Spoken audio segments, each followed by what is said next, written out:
Okay, so we're in QuickMatch, and I'm going to show you how to score a game and how the scoring interface works a little bit. So we are setting up our QuickMatch right now, and we're at Creek Course. We're not going to play off the low handicap. This default men's tee block, what this does is this changes all of the tee blocks everyone is playing so that you don't have to go through them one by one. So we're going to show that today everyone's playing black-blue, and you see how every player is now on black-blue.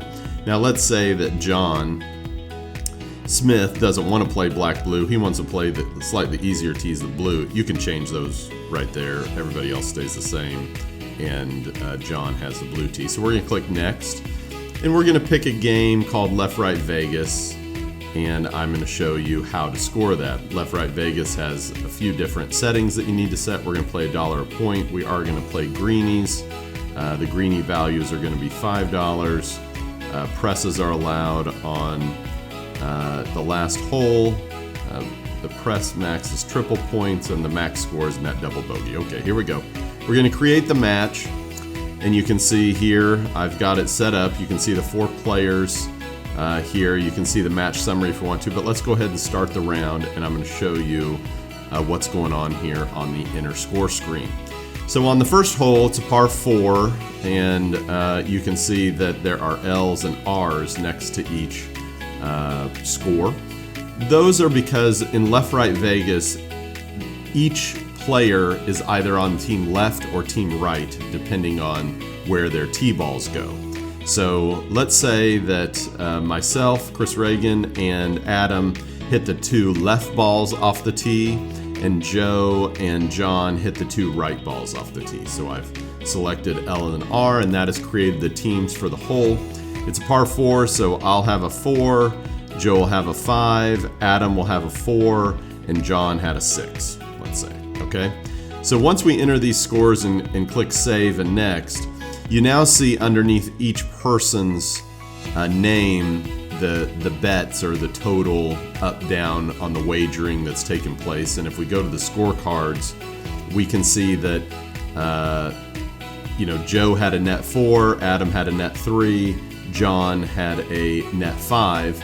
And then when we go to the leaderboard here, we can see how that betting mapped out. The way it worked was Adam and I were on a team because we were both on left, so he had a 3 and I had a 4, so we had to score 34, whereas Joe and John had a net 4 and a net 5, so they had to score 45, so 34 versus 45, that's 11 points.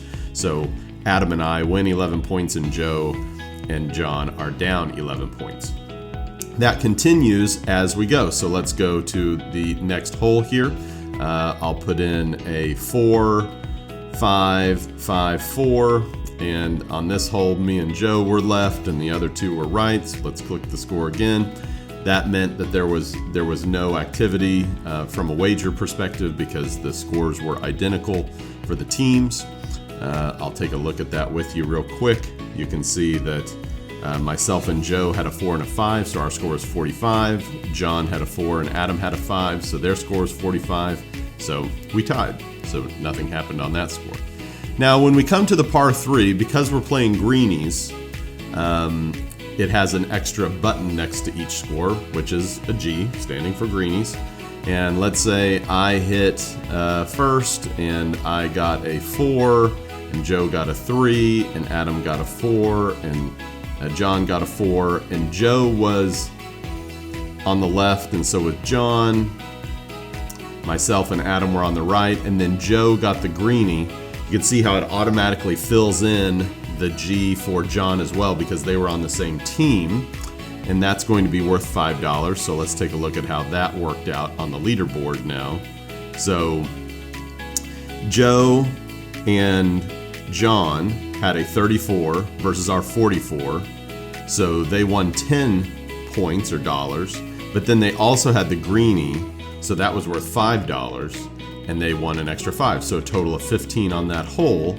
And then you can see what the totals are up at the top. So notice that on the scorecard here, the per hole wagering results are what you see in the scorecard, and then up above is what you can see as the totals.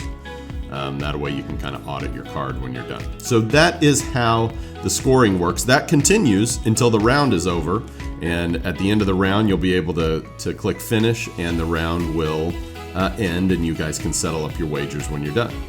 If you have any questions about how this works in QuickMatch, let us know, and I will see you in the next video.